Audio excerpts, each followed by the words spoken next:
Hello मित्रों, नमस्कार। जैसा कि मित्र हमने आपको इतिहास जानने के स्रोतों का अध्ययन पूरी तरीके से समाप्त कर दिया था।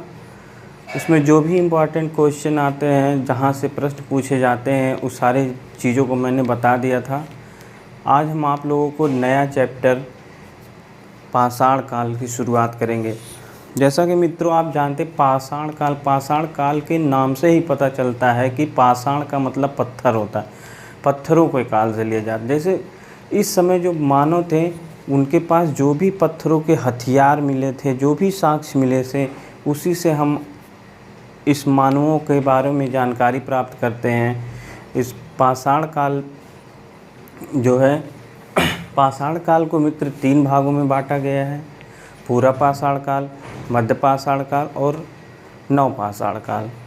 तो हम इनके बारे में सारी डिटेल जो है आपको बारी बारी एक एक में काल में क्या हुआ था, क्या नहीं हुआ था, कब लगभग इसके कितने सन हैं, कितने टाइम हैं, कब क्या क्या हथियार मिले हैं, इसमें कौन से मानव थे, मानव ने किस चीज़ की खोज की थी, वो सब हम आपको बताएंगे।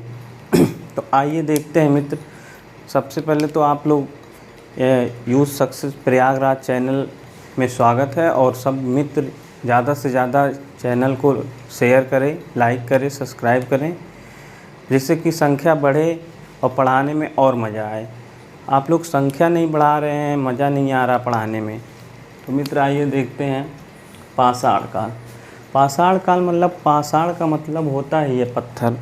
तो पत्थरों का काल, पत्थरों के जो काल थे प्राचीन काल में, पहले मानव कैसे रहते थे, किस हथियार का प्रयोग करते थे, किस तरीके रहते थे, सारी जानकारी हमें इस बहुत बड़ा चैप्टर है ये पाषाण काल इतिहास में।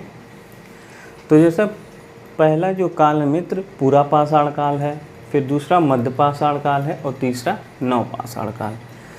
पूरा पाषाण काल का लगभग जो अनुमान लगाया जाता है इतिहासकारों द्वारा, लगभग 25 लाख से 10,000 ईसा पूर्व के मध्य पूरा पाषाण को माना जाता है मित्र, और 10,000 से 4,000 ईसा पूर्व लगभग इस मध्य पाषाण काल को माना जाता है, और नव पाषाण काल को 4,000 से लौह काल तक माना जाता है। तमाम विवाद है इनमें, कोई 6 लाख से मानता है, तो कोई 35 लाख से मानता है। तो मित्र ये लगभग एक अनुमान है। तो ये पूरा पाषाण काल मित्र, पूरा पाषाण काल का मतलब इसमें आदमी जो होता था, मानव एकदम जंगली प्रवृत्ति के था, उसे किसी भी प्रकार के ज्ञान नहीं थी, एकदम जानवरों की भांति रहता था। वो अपनी ज़िंदगी बस जीने और खाने के लिए बस रहता था, उसको किसी से कोई मतलब नहीं था, बस अपना पेट भरता था, जंगलों में रहता था, नंगे घूमा करता था, और थोड़ा हमारे जो मानव थे वो झुक के बानरों की तरीके चलते थे इस टाइम। तो जैसा कि खाना बदोश ज़िंदगी जीते थे मित्र पूरा पाषाण काल में। खाना बदोश का आशय ये होता कि जैसे कि अपने ही पेट के लिए बस जीना, और उन्हें किसी दुनियादारी से कोई मतलब नहीं था, एकदम पशुओं की तरीके ज़िंदगी जीते थे, और शिकारी थे। इस शिकार को करते थे, उसी को अपना बनाते खाते थे, उसी में अपनी ज़िंदगी खुश जीते रहते थे। कोई टेंशन नहीं था, पढ़ाई लिखाई, समाज परिवार, किसी से कोई मतलब नहीं था। और इसी काल में मित्र जैसे पत्थरों के हथियार बनाते समय आग का प्रयोग भी कर लिया था इन्होंने। आग की खोज तो कर ली थी, लेकिन प्रयोग इसका अभी इस काल में नहीं करते। वो लोग आग का प्रयोग नव पाषाण काल में करते हैं। और मित्र उस समय के मानव को चित्र का भी ज्ञान था, जो कि हमें एक साक्ष्य मिलता है मध्य प्रदेश के भीमबेटका से। भीमबेटका से एक गुफा है मित्र, उसमें जो है चित्रों के साक्ष्य मिले। उन चित्रों पे मतलब आदमियों के चित्र बने हुए हैं, उनमें एक उसके हाथ में ऐसे तीर पकड़ाया हुआ दिखाया गया। इससे इतिहासकारों ने अनुमान लगाया कि इस काल के जो मानव थे वो शिकार करना जानते थे। वो अब बड़े हथियारों का, ये पूरा पाषाण काल में मानव जो है बड़े हथियारों का प्रयोग करता था। जैसे किसी भी जानवर को इकट्ठा एक चारों तरफ से घेरते थे, जब वो जानवर एक जगह कहीं इकट्ठा होते तो बड़े पत्थर से फेंक देते थे, और वो जानवर को लगता था वो मर जाते, तो उसी को ला के ये लोग अपना खाते थे। और मध्य पाषाण काल में जैसा कि मित्र अभी हम आपको डिटेल बताएंगे, इसमें ये ज़िंदगी जो थी पूरा पाषाण काल की खाना बदोश ज़िंदगी थी, शिकारी प्रवृत्ति के थे। इसमें इसी काल में आग का प्रयोग करना सीख गए और इसमें चित्रों का भी ज्ञान था ऐसे मानो। और ये लोग जो थे बड़े आकार के पत्थरों का औजार यूज करते थे। और फिर मित्र मध्य पाषाण काल। मध्य पाषाण काल में शिकारी के साथ साथ इन मानवों को मतलब पशु को पालने का भी ज्ञान हो गया, मतलब पशुओं को पालना प्रारंभ करें। अभी हम इसको डिटेल आपको बताएंगे, इसके बारे में पहले अध्ययन कर लेते हैं और फिर नव पाषाण काल मतलब सबका अलग अलग बताएंगे। ऐसे अभी मैं भूमिका बना रहा हूँ। जिससे नव पाषाण काल में मित्र, इसमें जो है आते आते मानवों का विकास काफ़ी हो गया। ये कृषि करना जान गए। जब कृषि करना जान गए तो ये इन्होंने एक आवास भी बनाना, अस्थाई आवास भी बनाना प्रारंभ कर दिया। और जब कृषि होने लगा तो मित्र, जब कृषि करते थे तो मानव अनाज को जो है पीठ पर ले जाते थे, तो धीरे धीरे इनको सुविधा होने लगी तो इन्होंने पहिए का आविष्कार कर दिया। और पहिए का आविष्कार करने से ये बैलगाड़ी बना लिया और उसमें मतलब अनाज को जो है पहिए होते थे। और मृदभांडों के भी साथ, जैसे अनाज रखने के लिए मृदभांड होते थे, पत्थरों के जितने भी सारी चीज़ें मिले हैं सब पत्थरों के औजार मिले हुए मित्र। अब हम देखते हैं पूरा पाषाण काल। पूरा पाषाण को मित्र इसको भी तीन काल में बांटा गया है। निम्न एवं पूर्व पाषाण काल, मध्य पूरा पाषाण काल और उच्च पूरा पाषाण काल। तो जैसा कि निम्न पूरा पाषाण काल, इससे जैसे ये मद्रास में जो भी संस्कृतियाँ पाई गई हैं, इसके नाम से इसको मद्रास संस्कृति हैंड एक्स संस्कृत के नाम से जाना जाता है। हैंड एक्स का मतलब हाथ से बनी हुई कुल्हाड़ी। इसी समय मित्र जो है भारतीय जो मतलब एक इतिहासकार थे जो पुरातत्व भूवैज्ञानिक रॉबर्ट ब्रूस फोर्ड थे। इन्होंने मद्रास के पल्लवरम में एक कुल्हाड़ी हैंड एक्स मतलब कुल्हाड़ी का साथ सबसे प्रथम पहली बार प्राप्त किया था और 1863 ईस्वी में। इसीलिए इन्हें प्राग ऐतिहासिक काल का जनक भी कहा जाता है, रॉबर्ट बुशफोर्ड को। ये इम्पॉर्टेंट है मित्र, इसको आप लोग नोट कर लीजिए कि सर्वप्रथम जो है प्राग ऐतिहासिक काल का जनक रॉबर्ट बुशफोर्ड को माना जाता है। इन्होंने मद्रास के पल्लवरम में 1863 में कुल्हाड़ी का साक्ष्य प्राप्त किया है।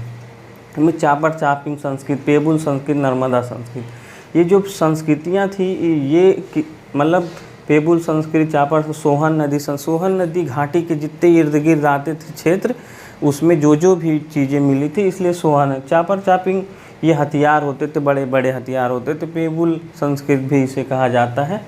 तो मित्र ये निम्न पूरा पाषाण काल हो गया। और फिर मध्य पूरा पाषाण काल है। तो मानव ने जो हथियार बनाए, पत्थरों के हथियार उस थे, तो उन औजारों में जैसे जैस्पर, चार्ट, फील्ड, ये सब हथियार होते थे, बड़े बड़े हथियार होते थे जिससे शिकार करते थे मनुष्य। इसे फलकों की अधिकता पाए जाने के कारण इसे फलक संस्कृत भी कहा है। और इसे फलक संस्कृत कहने वाले जो हैं वो HD संकालिया महोदय जी हैं। इन्होंने इसे मध्य पूर्व पाषाण को फलक संस्कृत कहा है। और उच्च पूर्व पाषाण काल में, इस काल में जो होमो सैपियंस, हमारा वैज्ञानिक नाम जो है आज के आम मानव का, उसका नाम होमो सैपियंस है। होमो सैपियंस मानव का विकास हो चुका था। इसमें मतलब आधुनिक मानव और ज्ञानी मानव का विकास हो गया था। और इनके जो उच्च पूरा पाषाण काल के औजार थे, ब्लेड और ब्यूरिन प्रकार के थे। परिष्कृत औजारों का काल भी इन्हें कहा जाता है। मतलब परिष्कृत मतलब पतले औजार, उसको घिस कर पतले कर दिए थे, उस परिष्कृत औजार भी कहा जाता है। तो मित्र इस तरीके पूरा पाषाण काल को तीन भागों में बांटा गया है। मध्य पूरा पाषाण, निम्न पूरा पाषाण काल, मध्य पूरा पाषाण, उस पर जो भी इसमें मिली बातें हैं वो हमने आपको बता दिया। आप इसको पॉइंट टू पॉइंट नोट कर लीजिए। इसमें जो भी औजार मिले थे उनको, ऐसे परीक्षाओं में बस यही पूछा जाता है कि ये पूरा पाषाण काल में जो सोहन संस्कृति है उस किस काल के अंतर्गत आती है। तो आपको पता है कि ये निम्न पूरा पाषाण काल के अंतर्गत, निम्न पूरा पाषाण के अंतर्गत जो है सोहन संस्कृत और चापर चापिंग, पेबुल संस्कृति, ये सब जैसे ऐसे ही क्वेश्चन मिलते हैं। मद्रास संस्कृत, हैंड एक्स संस्कृत, इसी निम्न पूरा पाषाण को कहा जाता है। और फिर उसके बाद इसमें जो है इसको भी जैसे फलकों की अधिकता होने का इसे फलक संस्कृत भी कर। अब जैसे क्वेश्चन ये आता है कि पाषाण काल में फलक संस्कृति किस काल को कहा जाता है, तो आप पता रहेगा तो आप तुरंत टिक लगा देंगे। तो ये 4 ऑप्शन फलकों का दे दिया, फलक संस्कृत कहते हैं। और फिर उच्च पूरा पाषाण काल में जैसे कि अब पूछ लिया होमो सैपियंस मानव को के बारे में हमें जानकारी किस काल में मिलती है, तो आप सीधे पता है तो टिक लगा देंगे उच्च पूरा पाषाण काल।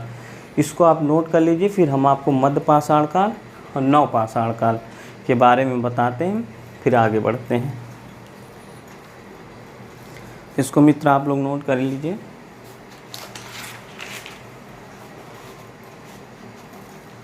अच्छे से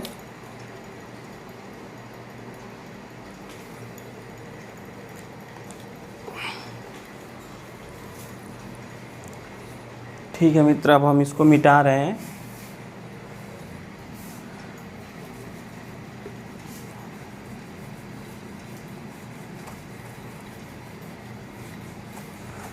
मानव ने जो पहले के मानव थे, मानव के बारे में भी जानकारी हम आपको उसको एक दिन एक अलग क्लास लेंगे। मानव का विकास किस तरीके हुआ, कैसे हुआ, वो हम आपको सारा डिटेल एक क्लास लेके बताएंगे भी। अभी तो आप ये पाषाण काल के बारे में इम्पोर्टेंट जो भी है उसको जानते रहिए। अब ये पूरा पाषाण काल हो गया। अब आइए हम देखते हैं मध्य पाषाण काल।